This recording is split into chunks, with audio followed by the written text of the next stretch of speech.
I just can't even imagine that we're already bumping up to the middle of the second month of the year. It just seems like we just started January about a month ago, I guess. But anyway, we just started, and here we are. We're just flying through the year. As we turn the calendar into the new year, I introduced a new theme, a new you in 22. You see, folks, I truly believe that the bedrock of who we are as people, who we are as individuals, it goes back to what do we believe? You know, what is it that's really at the heart and center of our belief system? So to have a new you in 22, you've got to get your beliefs right. And that's involving getting right with God, getting your heart right, and having a right relationship with Jesus Christ. I said on the very first week that God changes us from inside out.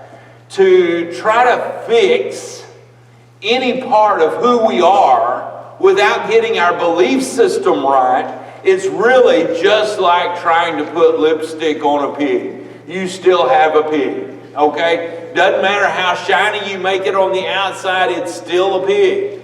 Well, for us, if we just try to sugarcoat some special part of who we are, but we don't really get down to the inside of who we are as individuals, then it's the same. We're not really truly changed. Change or renewal, a new you comes from within. It doesn't come from outside in, it comes from inside out. Well, not only do we work on our belief systems, we began to talk about working on our mind. Now, the mind is a curious thing because different people look at your mind as being different parts of who you are. But whether you're talking about a brain and your cognitive ability, or whether you're talking about your heart and the seat of knowledge of who you are, it's still your mind. And Paul said in Romans 12:2 that we could be transformed, that word means made new, by renewing our mind. So if we renew our mind, that's on the cognitive level, that's the thinking ability that we have, then to be made new, we must believe right and we must think right. And then that will lead us to what I was talking about last week with getting the right attitude. You see, if you think good thoughts, holy and righteous and moral thoughts, purity is within your heart, then you'll have a right attitude as well. Today I want to explore another part of that system of who we are as people. And I shared with my connection group a little bit earlier today that this was not my initial plan for the sermon today. But as I began to write, it just seemed like God was saying, let's scrap that plan and go with a different plan. You see, today I'm going to ask you an important question. I want to know, what is it that is valuable to you? What do you place a high value on in your life? I was in a Bible study years ago in our home.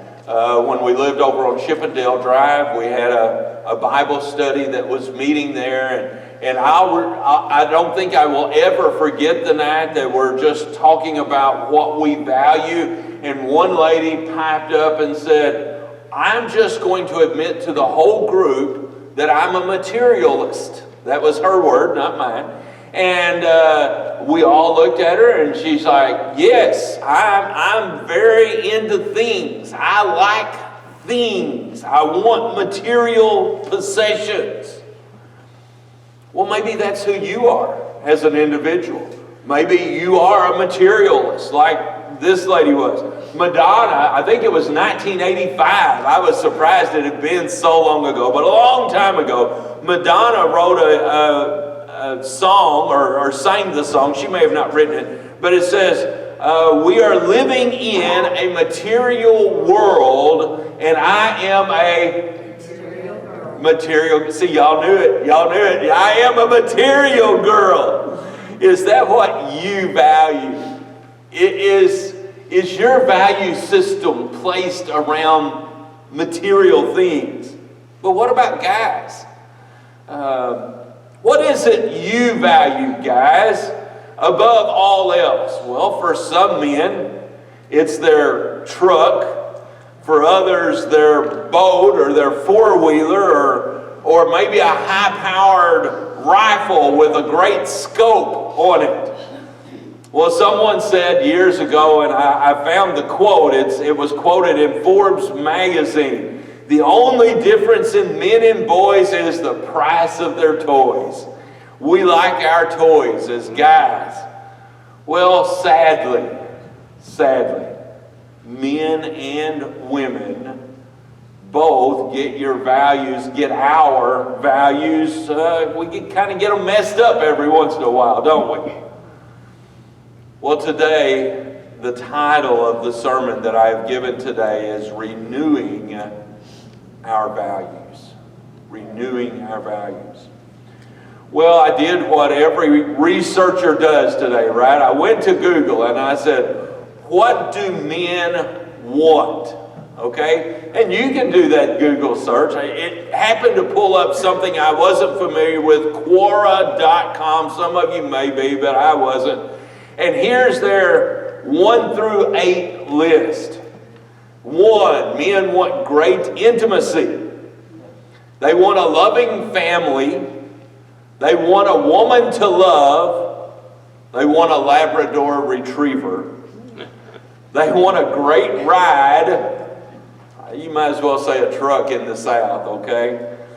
A house near the beach. Great friends.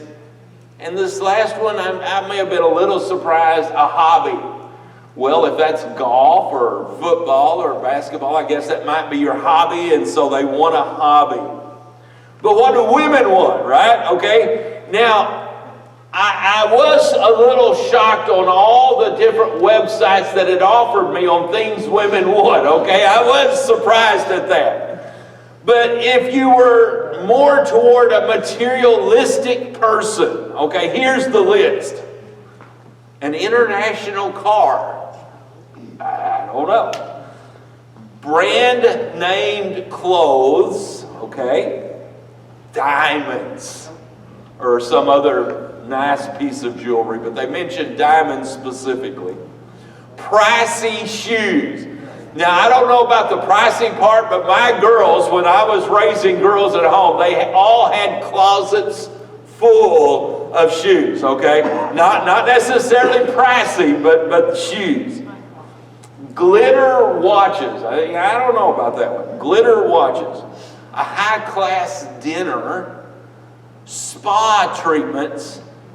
And an elite handbag, okay? Go across the street to some store and get you a high-dollar purse, okay?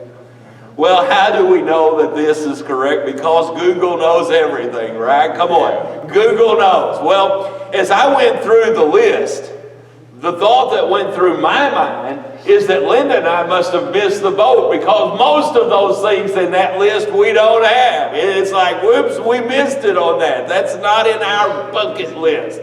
It's not on our top 10 things to go and buy. But if you're a material girl or a material guy, you may need to reassess your values a little bit. There's a section of Scripture, it's just 3 verses long. It tells 2 parables in those 3 verses that Jesus shared in the book of Matthew that may kind of upend all of us in what we value. But you need to catch something up front, okay? Before I even read the verses, you need to catch this.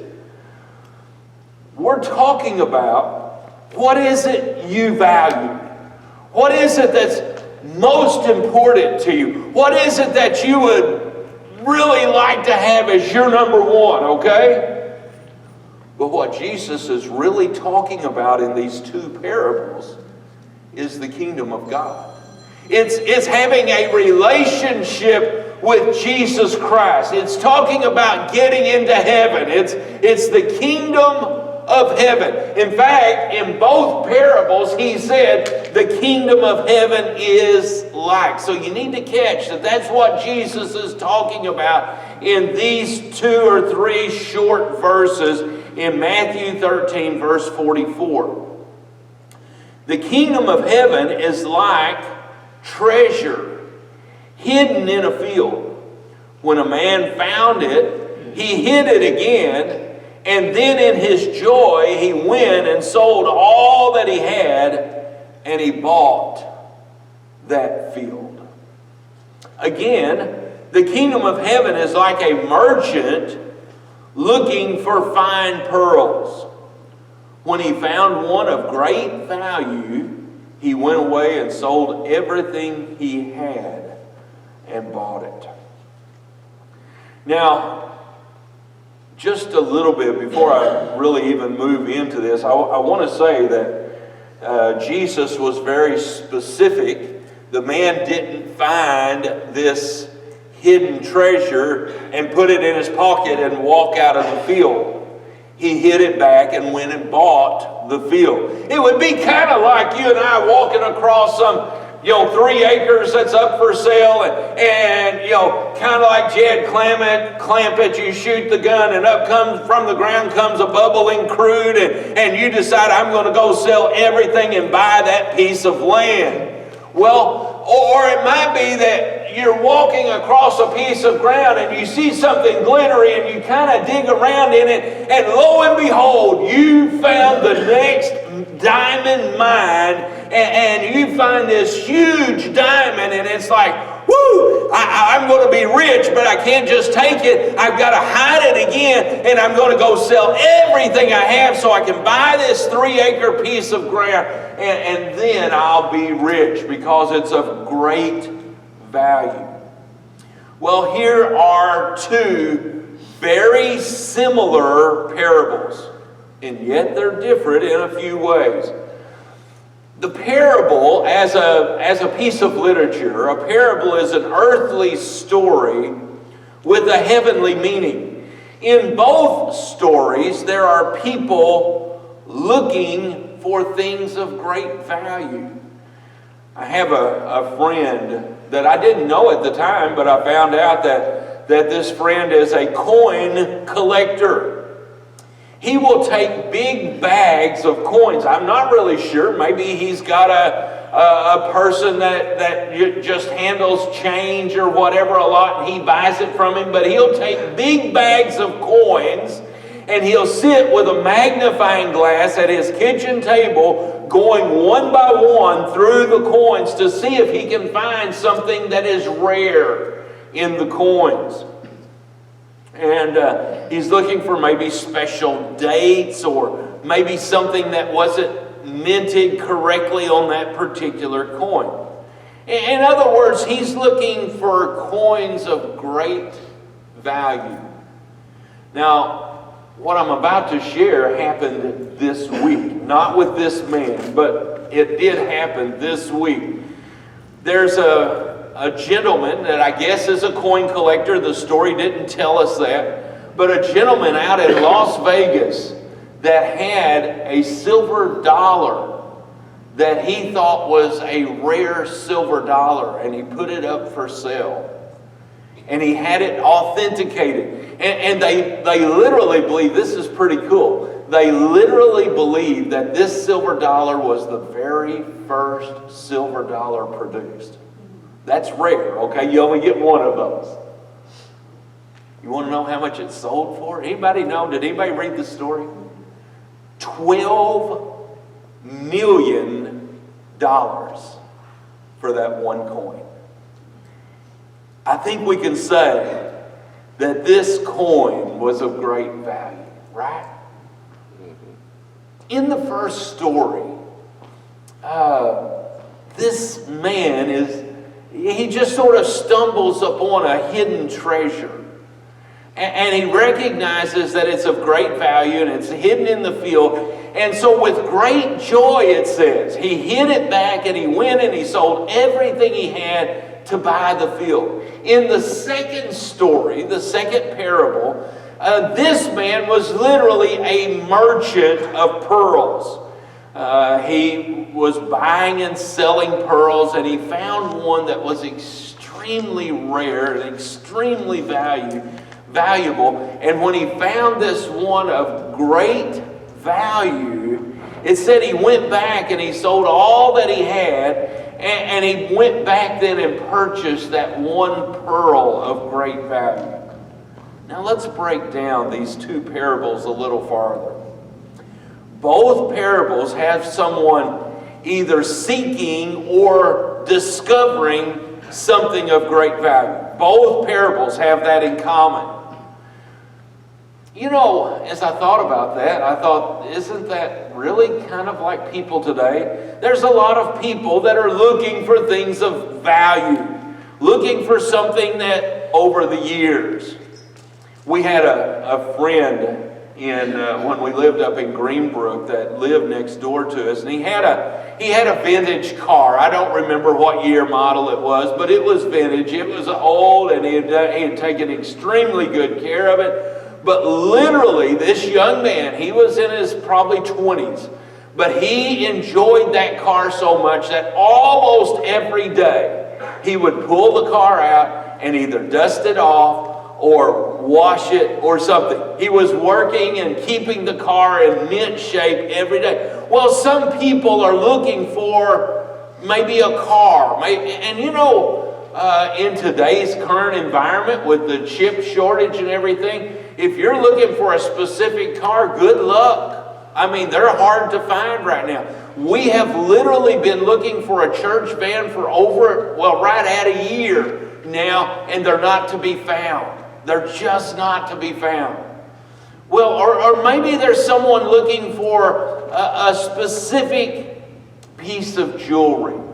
A year or two ago, I was looking for a piece of jewelry that I wanted to buy Linda, and I went to 2 or 3 different jewelry stores looking for that particular jewelry that I was wanting to buy. Or there's other people. In fact, we have people in our church that are wanting to buy either land or houses. But both right now are hard to get, because if you're trying to buy the house, 15 other people are putting bids in on the same house and maybe outbidding you way above market value on the house. They get into bidding wars. So in both parables, the one seeking the treasure and the one finding the treasure, both parables, when they found what they found, they knew that it was valuable. Okay, it wasn't like the man stumbled upon this treasure hidden in the ground and said, I'm not really sure if it's valuable or not. He immediately knew that it was valuable. The man looking at the pearls was a pearl merchant, and so he immediately recognized the value of the pearl. I'm intrigued at people who are able to look at diamonds, and they can tell immediately if it's a fake. They can tell immediately if it's a high quality, because there's all different kinds of quality in diamond. I'm just intrigued at that. But this pearl merchant knew that it was highly valuable. Now, I was talking about my friend a minute ago that is a coin collector. And I don't know, maybe 2 or 3 years ago, I don't even know how I got it, but I had a penny given to me. And I was looking at my change, and I'm like, something's different about that penny. And I look closer, and it's like, that penny is silver looking, not copper looking. I'm like, whoa, maybe I've got one of those coins that's really really rare and really expensive. And so I went to my friend and I said, hey, what about this? I said, it's a silver-looking penny. He said, is it 1942? I mean, he immediately asked the question.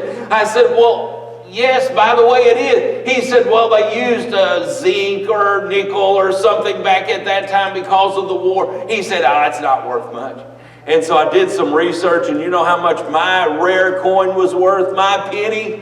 15 cents. Well, you see, I didn't understand the true value of what I found. These people did. When they found the hidden treasure, they immediately knew that it was priceless. And the pearl was of great value. They immediately recognized it.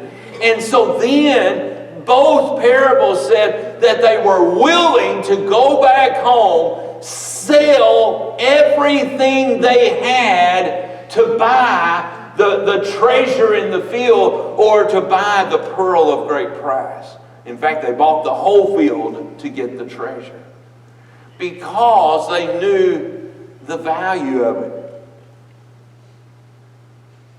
Maybe in your life, you have gone looking for something and maybe it was a little bit out of your budget. Maybe you were looking for a sports car. I'm not sure, what your favorite, sports car would be, but let's say it's a Corvette or maybe a Camaro of a certain year model or whatever sports car it was, and you went shopping for that specific car and you found one and it's in really, really good shape and you begin to ask the question, what's it worth? What would it take to buy it? And you immediately realize that car, or maybe it's an SUV that you were looking for, the price tag is just too high. It's just out of your budget.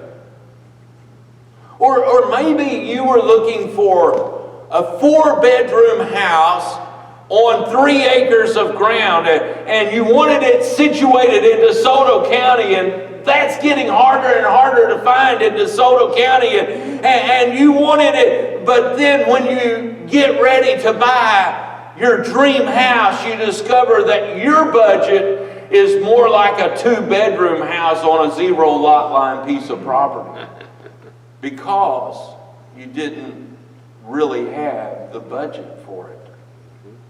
Or maybe you wanted a nice piece of jewelry and you discover that your budget is more in line with costume jewelry than real gold and diamonds. But remember in the parable, I told you at the very beginning you needed to notice something? That we're really not talking about diamonds and pearls. We're really not talking about that. That's just the earthly part of the story. That really these 2 parables are about getting into the kingdom of heaven.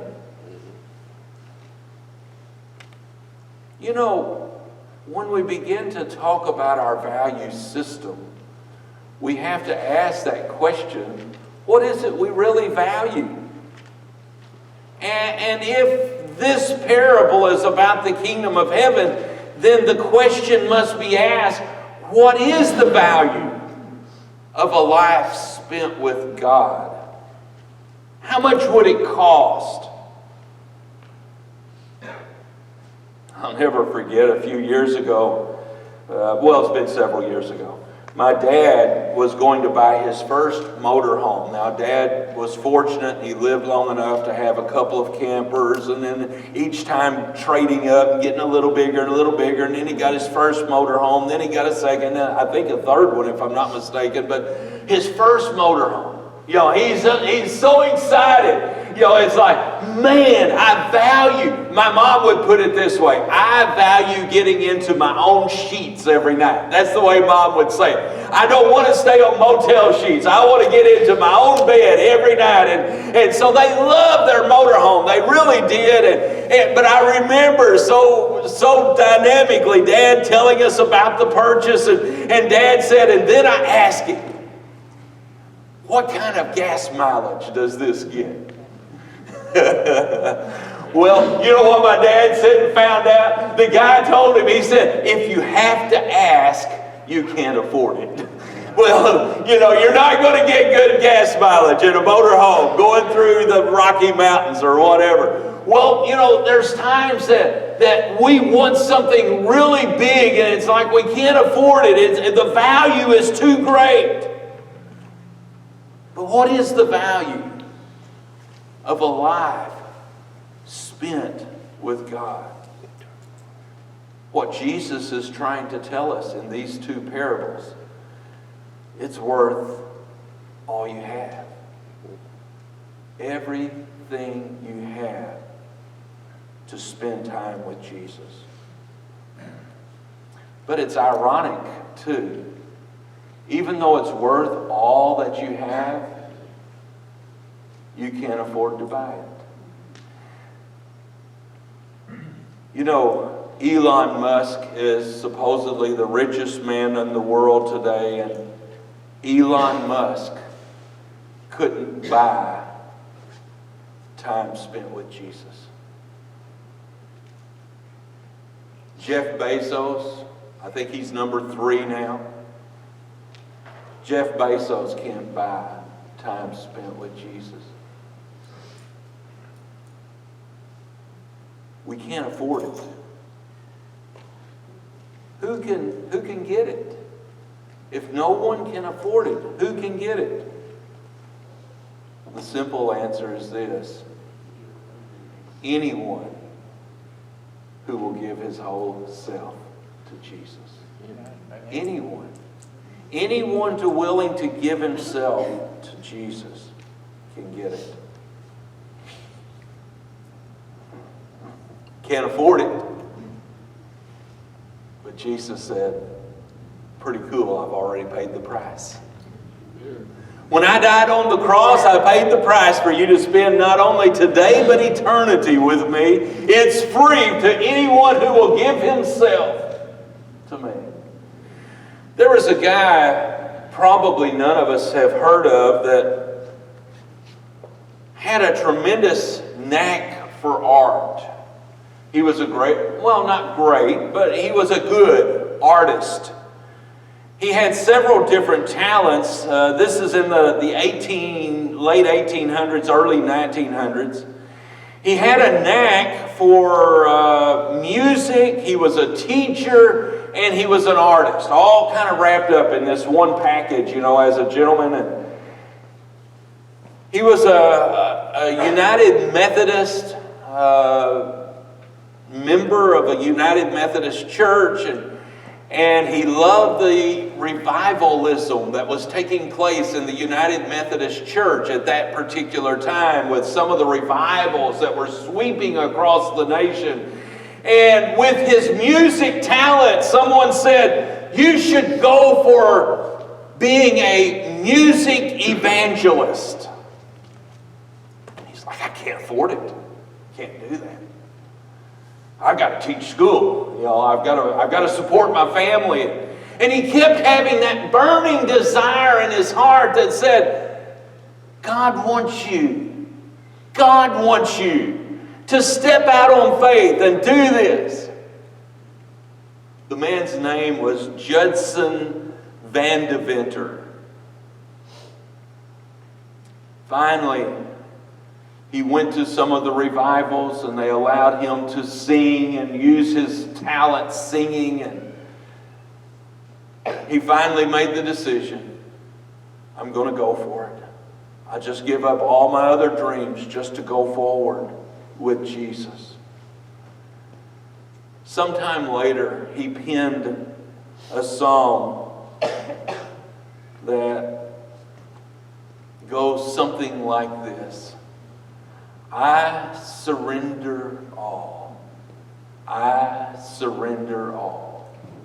All to Jesus I will give.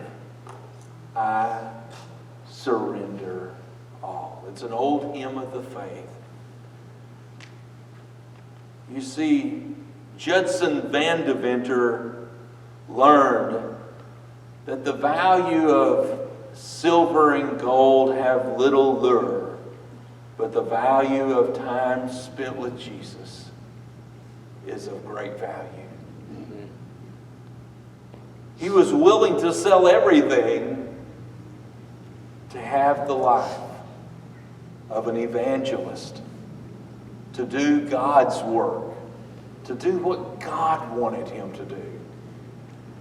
Now, I don't know what you value in your life. I don't know if we sat down over a cup of coffee and we made a list of the top 10 things in your life, things that you value most. I don't know where Jesus comes in your list. I sat down with Linda just a week ago and I said, you know, I'd like for us to do something different on vacation. Let's make a list. Let's make a list, kind of a bucket list kind of thing of places we'd like to go, things we'd like to see.